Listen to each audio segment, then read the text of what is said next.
Assalomu alaykum hurmatli obunachilar. Mana bugun biz xurram yostiq tikishni o'rganamiz. Mana bu o'zimiz toza Samarqand baxmali. Eni 50, bo'yi 1.60. Hozir shuni qanday tikishni o'rganamiz. Buni ikki buklaymiz. O'rtasidan bo'lib olamiz. Teng qilib bo'lib olamiz hozir. Mana teng qilib o'rtasidan bo'lib olamiz. Bitta tomoniga popik bo'lsa popik yoki arqon bo'lsa arqon qo'yib bir-biriga tikib chiqamiz o'rtasiga. Mana o'rtasi tikiladi. O'rtasini tikib, mana bu joyga e'tibor bering, oxirigacha tikib yormang. Keyin bir-biriga biz tepasidan uchiga ulaymiz. Mana bu holatda.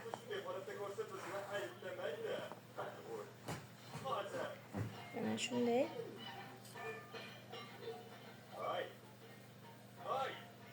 Mana shunday bir-biriga ulab mana shu holatga keladi.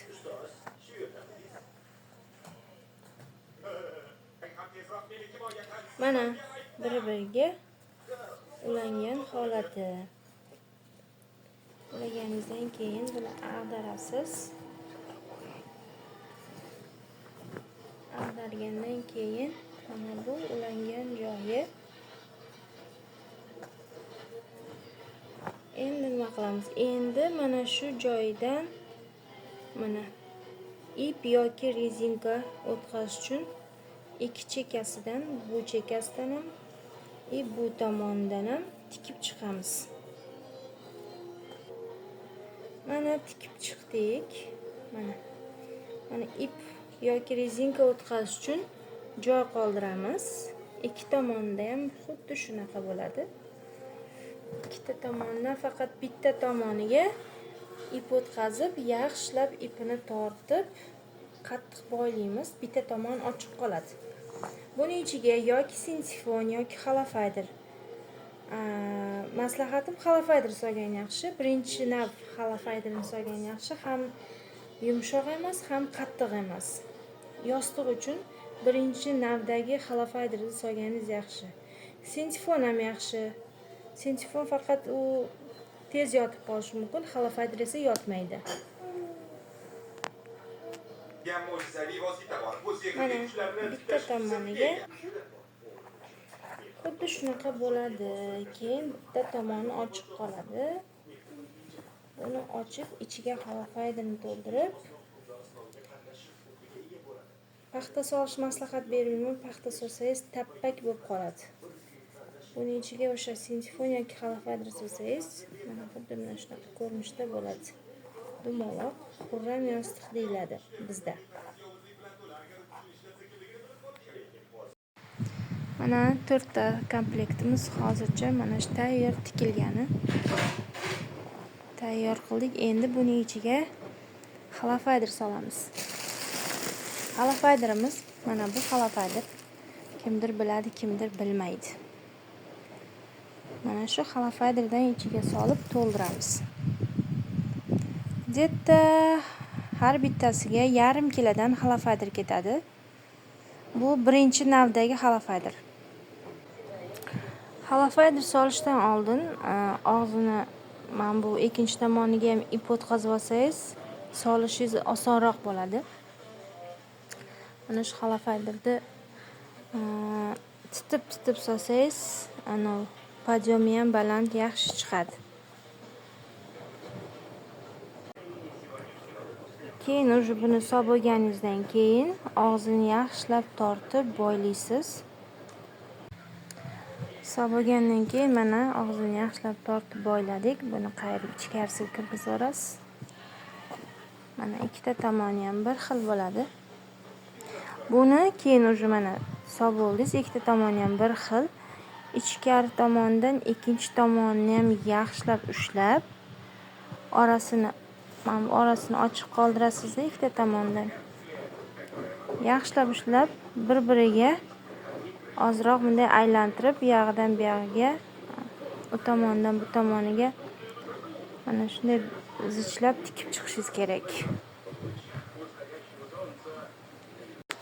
Mana 4 ta xurram yostiqqa ham halofadir solib tayyorlab bo'ldik.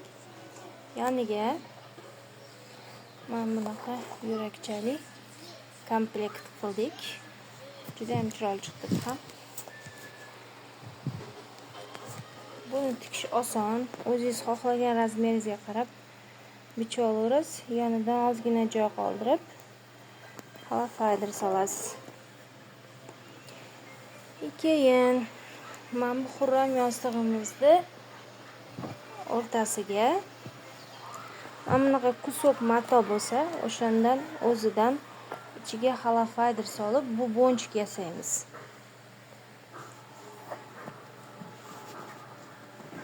Mana dumaloq qilib tayyorlab olib, o'rtasiga bu bonchigini qo'yib, buni ham yaxshilab o'rtasiga qo'yib tikib olamiz. Mana o'rtasini bir-biriga qilib tikib chiqamiz. Va mana bitta bu bonchik. Xohlasangiz ikkita tomoniga qilsangiz ham bo'ladi. Xohlasangiz bitta tomoniga qilib, ikkinchi tomoniga hozir ko'rsataman. Ikkinchi tomoniga ham arqondan o'ziga moslashtirib dekorativ yasaymiz. Buni o'zim tomoniga, ikkinchi tomoniga sal qotirib olgandan keyin tagiga kley qilsak, juda ham mustahkam, zo'r bo'ladi. Mana bu bonchigini ham o'rnatib chiqdik. Faqat hali kleylamadik. Mana orqasi. Mana orqasi ozgina pustoy bo'ladi. O'sha pustoy joyiga ozgina halofadir sovorasizlar. İşte bu dekorativini orqasidan yopishtirish uchun.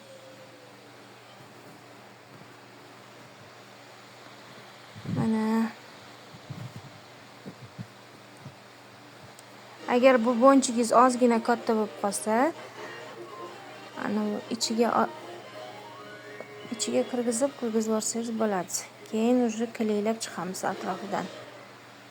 Kley ko'chib ketadi, ana qilib ketadi deb o'ylamangizlar. Kleyni juda ham mustahkam yopishadi. Spesialni mato uchun u kley. Astaridagi bu bonchigini ozgina tagiga kley surkab qotiramiz. Ko'chib ketmaydi, bu mustahkam joylashadi. Materialini yirtishi mumkin. Tortayotganda atak o'zi ko'chmaydi. Mustahkam joyladi. Endi dekorativini yopishtiramiz. Dekorativning tagiga ko'proq sal kley qilasiz, chunki mustahkam joylashi uchun.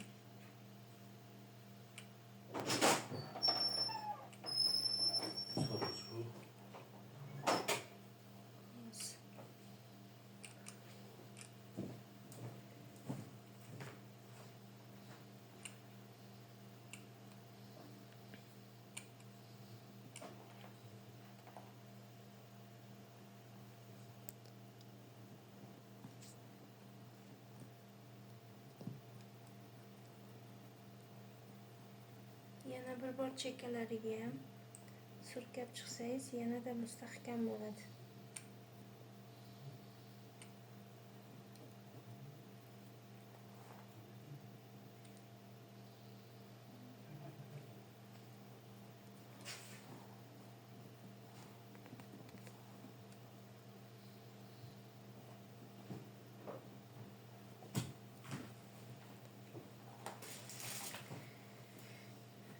Bo'ldi.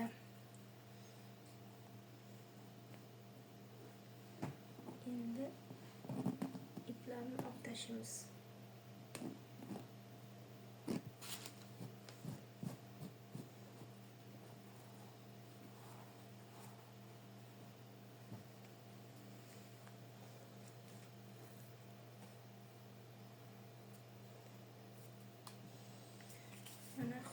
yozig'imiz tayyor bo'ldi.